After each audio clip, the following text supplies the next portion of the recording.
انا عندي سكر بقالي حوالي 4 5 سنين، ومهتم برياضة الجيم وكده وبتمرن. ففي بداية ما اتمرنت كان في مشكلة كبيرة جدا بتحصل معايا، ان انا مش بتطور رغم ان انا باكل صح بتمرن صح، بحاول اظبط سكري، بس مع ذلك ما كنتش بتطور. فدايما كان الموضوع ده مسبب لي مشكلة، كان كل الناس اللي حواليا كانوا بيتطوروا الا انا تطوري كان بطيء جدا جدا جدا جدا. يا دوبك اتطورت في اول 3 شهور تمرين، وبعد كده التطور وقف. زدت حوالي 3 4 كيلو، وبعد كده خلاص الدنيا عندي باظت. رغم ان انا كنت شايف ان التطور كويس، بس الناس اللي حواليا كانت بتقول عكس كده. و... وغير كده كمان الموضوع ان انا العيله بتاعتي واغلب اخواتي جيناتهم كويسه، فكان الموضوع مسبب لي مشكله. طب يعني هل انا الوحيد اللي جيناتي وحشه في العيله؟ طب الحمد لله، طب كذا طب كذا طب كذا. بس بعد الحمد لله ما خدت بالي من الحاجات اللي انا اقولها لك في الفيديو ده، التطور بتاعي بقى في حته تانية. والحمد لله بفضل الله وصلت من شخص حوالي 35 كيلو، ولما زاد وبقى وحش الوحوش بعد ما راح لدكتور والدنيا بقى كويسة عنده بقى 45 كيلو. لدلوقتي شخص بفضل الله آخر مرة وزن أنا 86 كيلو ونص. وإن شاء الله إن شاء الله الهدف إن أنا أوصل ل 90 بإذن الله.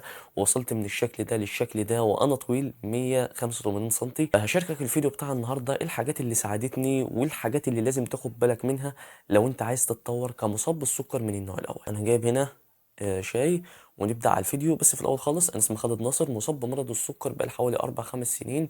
بشاركك على القناة دي تجربتي مع مرض السكر وتجربتي مع الرياضة. فلو أنت شخص رياضي القناة دي هتفيدك، لو أنت شخص مصاب بالسكر القناة دي هتفيدك، لو أنت شخص رياضي وشخص مصاب بالسكر فالقناة دي هتفيدك بشكل مش طبيعي، لأن أنا بدي كل خبرتي كشخص بيتمرن كشخص عنده سكر. فيلا اربط حزام الأمان. إن شاء الله ما كنتش طولت عليكم في المقدمة، ويلا بينا. وفي الفيديو ده هنتكلم على 3 نقط مهمين جدا لازم تكون أخد بالك منهم، وال3 نقط معروفين، بس أنا أقول لك يعني في كل نقطة منهم حاجات أنت ما تعرفهاش. ونبدأ بأول حاجة، هي التمرين. كتير مننا بيتمرن ومفكر ان التمرين انا هروح الجيم اشتغل حديد الموضوع خلص. بس الموضوع مش بيتحسب كده، بالذات لو انت بتتمرن بقالك فتره كبيره شويه. التمرين انت محتاج ان انت تعمل بروجريسيف اوفرلود. ازاي بروجريسيف اوفرلود؟ زياده في الاحمال التدريبيه. يعني انت لو بتشيل وزن تحاول تزوده، وتزوده بنفس التكنيك. ما تلعبش نص عده علشان تزود وزن او تزود عدات. لازم تعمل بروجريسيف اوفرلود وتضغط على نفسك. ونصيحه في التمرين لو انت مصاب بالسكر، حاول ان التمرين ما يبقاش شدته يعني عاليه زياده عن اللزوم. حاول ان انت تقرب للفشل العضلي مثلا بعده لعدتين بالكتير قوي، يبقى بينك وبين الفشل العضلي عده. ما توصلوش، ممكن توصل له في مجموعه كل فتره مثلا او كل تمرينه مجموعه، انما مش كل التمارين كلها، لان الموضوع بيسبب ان هرمونات التوتر عندك بترتفع. فبيحصل ارتفاع في مستوى السكر بعد التمرين، وده بيكرر مع ناس كتير. وكمصاب بالسكر لازم تكون عارف ان سكرك قبل التمرين لازم يكون مظبوط من 90 ل 180، هيكون كويس جدا.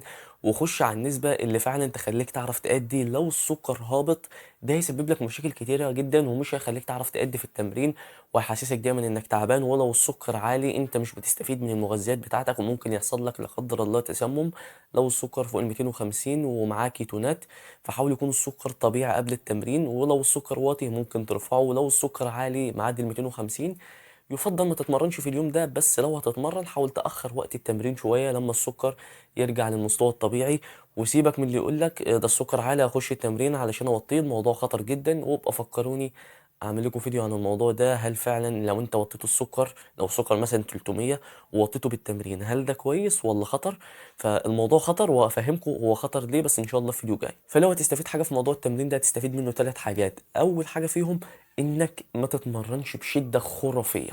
يعني ما تتمرنش بشده زياده عن اللزوم، لان ده بيسبب لك ارتفاعات جباره في مستوى السكر. والكلام ده عن تجربه.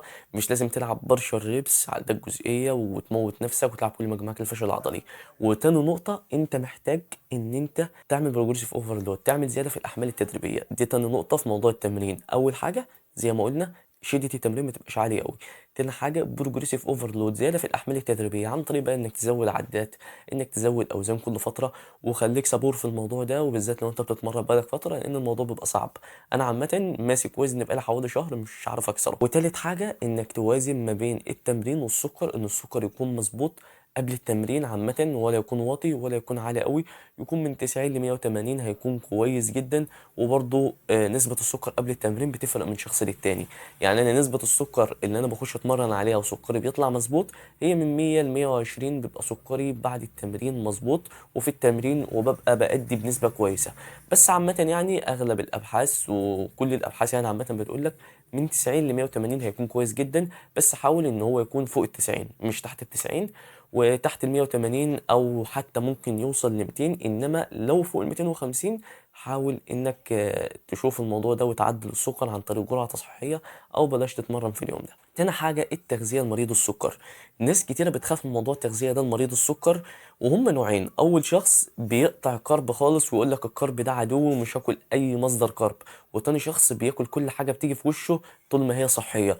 والاتنين غلط. انت كمصاب بالسكر في اختلاف بينك وبين الانسان الطبيعي، لان انت بتاخد انسولين من بره، انت مفيش انسولين في جسمك، علشان كده بتاخد من بره علشان تظبط مستوى السكر وتستفيد من المغذيات اللي انت بتاكلها. ولو انت بتخاف من الكرب، الكرب ده مصدر الطاقة بتاعك، هو اللي بيخليك تقدر تشيل اوزان، هو اللي بيخليك تقدر تعمل اي حاجة في حياتك.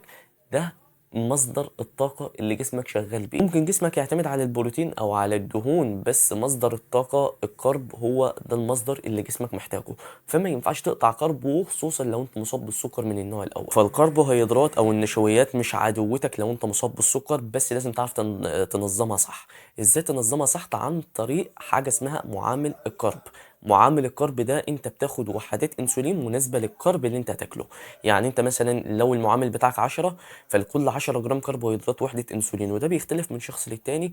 دور عندي في القناة او هتلاقي الصورة قدامك على الشاشة، ده فيديو معامل الكرب، خش اتفرج عليه هيفهمك اكتر عن معامل الكرب وازاي تعرفه كده. زي ما قلت لك الكرب مش عدوك، الكرب مش عدوك، وفي نفس الوقت ما ترفعش زيادة عن اللزوم. حاول ان يكون نسبة الكرب متوسطة في نظامك الغذائي او تحت المتوسطة، علشان حساسية الانسولين عندك تبقى كويسة. وحاول انك ما تاخدش كميات عالية، وفي نفس الوقت ما تقطعش الكرب. وتاني اقولها لك، ما تقطعش كرب علشان يبقى فيك طاقة تقدر تشيل اوزان وتعمل بروجريسيف اوفرلود زي ما قلت لك في النقطة اللي قبل. بس برضه ما يبقاش نسبة الكرب زيادة عن اللزوم وكده، لأن حتى لو أنت بتاخد لها أنسولين مناسب ليها، فهيحصل لك زي مقاومة أنسولين، فهتلاقي إن كميات الأنسولين مش بتأثر معاك، وهتحتاج كميات زيادة على نفس كميات الأكل. ودي الغلطة اللي أنا وقعت فيها، وإن شاء الله هعمل لكم فيديو عنها، وأعمل لكم برضه فيديو عن إزاي تحسن حساسية الأنسولين. فإن شاء الله خير، في أقرب وقت أعمل لكم الموضوع ده. ولو هناخد تلخيص في موضوع التغذية ده فكالآتي: كل كارب يا باشا، ما تقطعوش. تاني حاجة احسب انسولين مع الكرب. تالت حاجة وركز عليها كويس، ما تاخدش كميات كرب عالية زيادة عن اللزوم، ولا تاخد كميات قليلة زيادة عن اللزوم. خليها في نظامك الغذائي، مثلا هنقول 30 40% من السعرات بتاعتك يكون مثلا جاية من الكرب، وده هتكون نسبة كويسة جدا، هتساعدك انك ما تاخدش كميات عالية، وفي نفس الوقت تحافظ على مستوى السكر عندك وحساسية الانسولين عندك. تالت واخر نقطة في الفيديو وركز عليها كويس جدا، واللي هي السكر ذات نفسه هو اللي موقفك. ممكن تكون انت بتاكل صح، بتتمرن صح، بس السكر بتاعك مش مظبوط، دايما سكرك واطي. ولو السكر واطي انت اكيد هتتعرض لمخاطر كبيرة، ومش هتقدر تودي في التمرين، ولا يقدر يكون معاك طاقة كويسة تخليك تتمرن، لان السكر عندك واطي. وده بيسبب لك مخاوف انك تتمرن اساسا، عشان يبقى السكر واطي، وهتخاف لا تدخل في غيبوبة والكلام ده، يبقى عندك مخاوف من التمرين. وتاني حاجة السكر يبقى عالي فترات طويلة، وده يسبب لك مشاكل، ان انت مهما تاكل هتلاقي نفسك مش بتزيد، مش بتتطور. فممكن يكون ارتفاع وانخفاض مستوى السكر هي الحاجة اللي موقفاك. فلازم سكرك يكون مظبوط. لو السكر مش مظبوط انت مش هتستفيد من المغذيات بنسبة 100%، هيحصل لك مشاكل على صحتك، مش بس انك تبني عضلات ولا جسمك يتطور. احنا اكيد بنتكلم ان جسمك يتطور، بس اكيد صحتك اهم.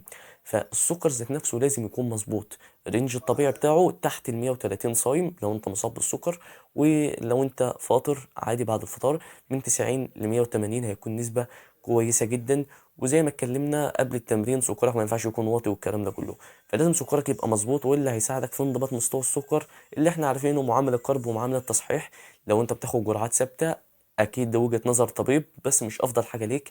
لان انت دلوقتي افرض عايز تاكل النهاردة 10 جرام كرب، ويوم تاني عايز تاكل في 90 جرام كرب، فهل اليومين هتاخد نفس الانسولين؟ اكيد ده مش طبيعي.